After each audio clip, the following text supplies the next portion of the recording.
Class 6 এর গণিত ক্লাসে তোমাদের সবাইকে স্বাগতম। আজকের এই ক্লাসে আমরা অনুশীলনী 4.2 শুরু করতে চলেছি এবং আমি জানি যে শুরু করার আগে কিছু বেসিক বিষয় তোমাদের জানা দরকার, যেমন হলো সূত্র, কি কি সূত্র এই অধ্যায়ে ব্যবহার হবে সেইগুলো জানার পরেই আমরা শুরু করব আজকের 1 নম্বর প্রশ্ন সরল করো। তার আগে চলো আমরা দেখে নিই যে এই অধ্যায় করার জন্য ঠিক আমাদের কি কি সূত্রগুলো জানা লাগবে। তো সূত্র না জানলে কিন্তু অঙ্ক করতে পারবে না, আর যে বিষয়গুলো তোমাকে বলা হয়, যেগুলো তোমাকে দাগায় দিতে বলা হয়, অবশ্যই সেগুলো সুন্দর করে বইয়ে দাগাবা, পাশাপাশি মুখস্থ করবে এবং আমাদের সাথে থাকবা। তো চলো সূত্রগুলো দেখে নিই। তোমাকে সর্বপ্রথম সূত্র হিসাবে যেটা জানতে হবে সেটা হলো সূচক। সূচক বা ঘাত বলা হয় এটাকে। দেখো কোনো কিছু একই সংখ্যা, দেখো একই সংখ্যা যদি একবার থাকে তাহলে তার 2 এর উপরে 1 বা জাস্ট ওই সংখ্যাটার উপরে 1 দেওয়া হয়। ওই সংখ্যা যদি 3 বার থাকে বা দুইবার থাকে সেক্ষেত্রে দেখো ওই সংখ্যার উপরে 2 দেওয়া হয়। ওই সংখ্যাটা যদি 3 বার থাকে তাহলে ওই 2 এর উপরে 3 দেওয়া হচ্ছে। সেম ভাবে যদি একই সংখ্যা 4 বার গুণ থাকে তাহলে আমরা কি 2 এর উপরে 4 লিখতে পারি। আবার এভাবেও লিখতে পারি যে কোনো কিছুর উপরে 2 এর উপরে ধরো কিউব আছে, 2 এর উপরে কি আছে কিউব, সেক্ষেত্রে আমরা 3টা 2 লিখতে পারি। আবার ধরো 2 এর উপরে স্কয়ার আছে, 2 এর উপরে স্কয়ার সমান সমান আমরা 2টা 2 গুণ আকারে লিখতে পারি। এটা তোমাদের এই অধ্যায়ের প্রথম বিষয়টা জানতে হবে যে কোনো কিছুর উপরে যদি গুণ আকারে থাকে সেক্ষেত্রে আমরা তার উপরে ভাবে পাওয়ার ইউজ করতে পারি। আবার পাওয়ার থাকলে আমরা অতগুলো, দেখো কোনো কিছুর উপরে পাওয়ার যদি 2 থাকে তার মানে হলো ওই সংখ্যাটা 2 বার গুণ করতে হবে। কোনো কিছুর উপরে পাওয়ার যদি 3 থাকে তার মানে ওই সংখ্যাটাকে 3 বার গুণ করতে হবে। আবার কোনো কিছুর উপরে যদি পাওয়ার 4 থাকে তাহলে ওই সংখ্যাটাকে কয়বার, 4 বার গুণ করতে হবে। এই বিষয়টা তোমাকে জানতে হবে, এটাকে বলা হয় সূচক বা পাওয়ার। ঠিক আছে? তো দেখো এই বিষয়টা কি, যে এই যে সংখ্যাটা তোমরা দেখো এই সংখ্যাটাকে বলা হয় ভিত্তি। এই সংখ্যাটাকে বলা হয় ভিত্তি, যে সংখ্যার উপরে তুমি পাওয়ার দিবা সেটা তোমার কি ভিত্তি। ঠিক আছে? এন্ড তুমি যত পাওয়ার দিচ্ছ, এই যে পাওয়ারটা তুমি দিচ্ছ বা এর মাথার উপরে যেটা দিচ্ছ এটাকে বলা হলো সূচক অথবা ঘাত। ঠিক আছে? কি বলা হয়, কোনো কিছুর উপরে যে পাওয়ারটা দিচ্ছ তাকে আমরা বলতে পারি সূচক অথবা ঘাত বলবো। ঠিক আছে? আশা করি তুমি বিষয়টা দেখো, এখানে সূচকটা বলা হয়েছে কিন্তু ঘাতটা কিন্তু বলা নেই। এখন আমি আসি ঘাত বা শক্তি। এবার ঘাত বা শক্তি আমি যেমনটা বললাম সূচক ঘাত বিষয়টা একই, কিন্তু দেখো 2টা এ আছে কি আকারে, গুণ আকারে, সেক্ষেত্রে আমরা কি লিখতে পারি এর উপরে স্কয়ার। বিষয়গুলো খুব ভালো করে বুঝবা তোমরা। ঠিক আছে? এ একটি বীজগণিতিক রাশি, সহজ কথা হলো এ থেকে জেড সবগুলোই এক একটা বীজগণিতিক রাশি, আর এগুলোকে বলা হয় চলক। কেন বলা হয় আমরা কিন্তু এগুলো নিয়ে পূর্বে কথা বলেছি তোমাদের সাথে। এরপর যদি খেয়াল করো, দেখো 3টা এ যদি গুণ আকারে থাকে সেক্ষেত্রে তুমি কিন্তু এর উপরে 3 দিতে পারো। তো সেম ওয়েতে যদি তুমি কি 4টা এ যদি গুণ আকারে থাকে তাহলে তুমি এর উপরে কত দিতে পারো, 4। তো এটাকে পড়া হয় কিভাবে, এটা পড়তে তো পারতে হবে নাকি। যদি কোনো কিছুর উপরে 2 থাকে তাহলে তাকে পড়া হয় এ স্কয়ার, বা ওই সংখ্যাটার উপরে স্কয়ার পড়া হয়। ঠিক আছে? এ স্কয়ার কে পড়া হয় এ এর বর্গ। তো এভাবে আমরা পড়বো না, বর্গ থেকে বেটার সাজেশন হলো স্কয়ার পড়বা, কারণ স্কয়ারই লাগে। তারপর এটা হলো কিউব, কিউবকে অ্যাকচুয়ালি পড়া হয় ঘন, তবে আমরা বলবো এ কিউব, এ কিউবকে এ কিউব। ঠিক আছে? এটাকে ঘন, এ এর ঘন এটাকে পড়বো না, আমরা বলবো এ কিউব। আবার এখানে বলে এর উপরে 4 থাকলে এ two the power 4, A two the পাওয়ার 4। আর যদি বাংলায় বলো এ এর চতুর্ঘাত। ঠিক আছে? তো এভাবে তোমরা পড়তে পারো। সেম ভাবে ঠিক আছে, যদি n সংখ্যক, এখানে বলা হয়েছে n সংখ্যক যদি গুণ থাকে তাহলে এর উপরে n দিতে হয়। এই হলো তোমাদের বিষয়। আচ্ছা, এখানে উদাহরণস্বরূপ কিছু দেখতে পাচ্ছ, যেমন 2 এর উপরে 3 আছে বা 2 এর পাওয়ার 3 আছে বা 2 কিউব আছে। সমান সমান দেখো এখানে 3টা 2 আছে, প্লাস চিহ্ন আছে, এই যে প্লাস, দেন 2 এর উপর কি 3 এর উপরে স্কয়ার আছে, তাই দেখো এখানে 2টা 2 আছে। বাকিটা হলো তুমি এখানে গুণ করা হয়েছে 3টা 2 কে, 2 দুগুণা 4, 4 দুগুণা 8, এই যে 8, 3 3 9, এই যে 9, দেন যোগ করলে হচ্ছে 17। ঠিক আছে? তো আমরা এগুলো নিয়ে পরে কথা বলবো, আগে আমরা বেসিক বিষয়গুলো বুঝবো। ঠিক আছে?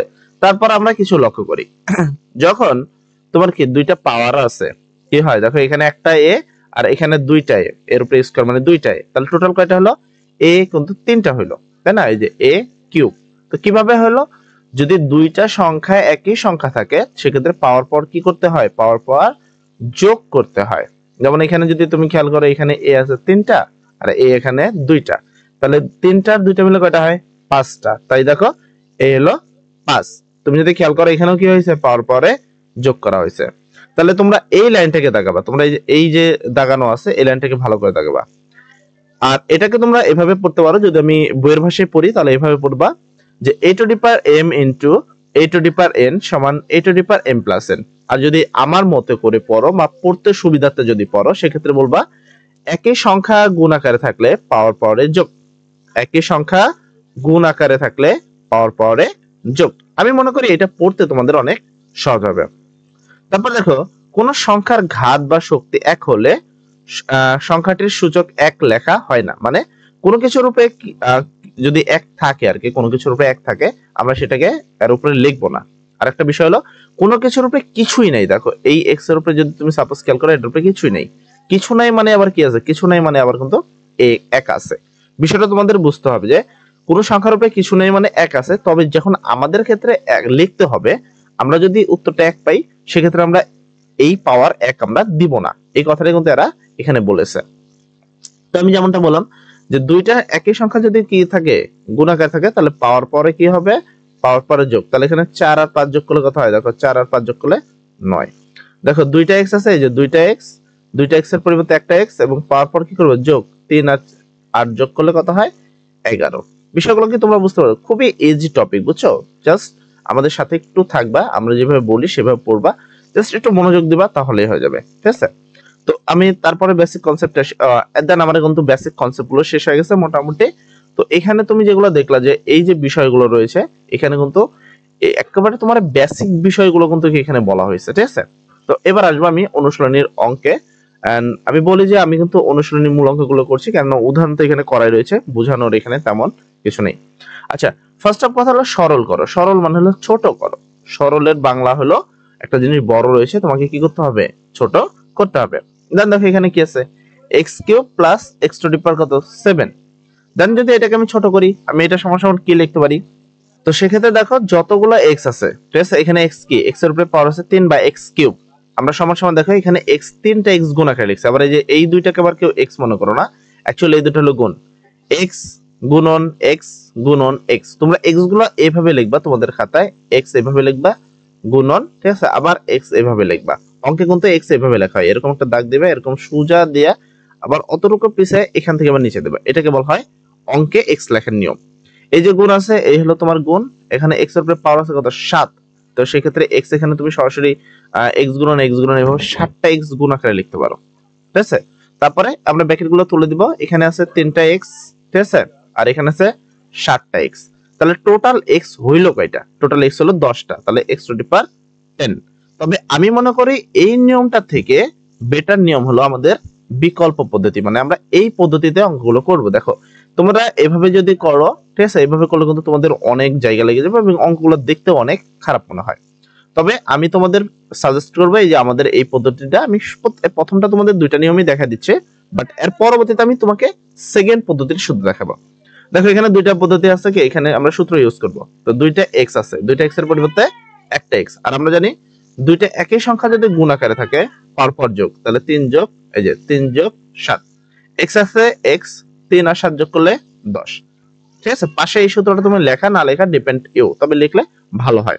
আশা করি তুমি আমাদের বিকল্প নিয়মটা পছন্দ করেছো, এবং অবশ্যই যদি ভিডিওটি ভালো লাগলে তুমি চ্যানেলটি সাবস্ক্রাইব করে দিবা। পাশাপাশি যদি সবকিছু তুমি বুঝতে পারো, আমাদের প্রথম ক্লাসটা যদি সবকিছু তোমার বোঝা হয়ে যায়, তাহলে কমেন্ট সেকশনে অবশ্যই থ্যাংক ইউ ভাইয়া লিখবা, এবং কোনো জায়গায় যদি কোনো সমস্যা থাকে তাহলে লিখবা প্রবলেম ভাইয়া। সর্বোপরি কথা, আজকের ক্লাসে এতটুকু। নেক্সট ক্লাসে আমরা অনুশীলনী 4.2 এর অনুশীলনী থেকে অঙ্কগুলো শুরু করে দিব। তবে যদি কাজে কারো কোনো সমস্যা থাকে সেক্ষেত্রে আমাদের কমেন্ট সেকশনে বলে অবশ্যই সেটাও ক্লিয়ার করে দেবো। সবাই ভালো থাকো, সবার জন্য দোয়া করি। আসসালামু আলাইকুম।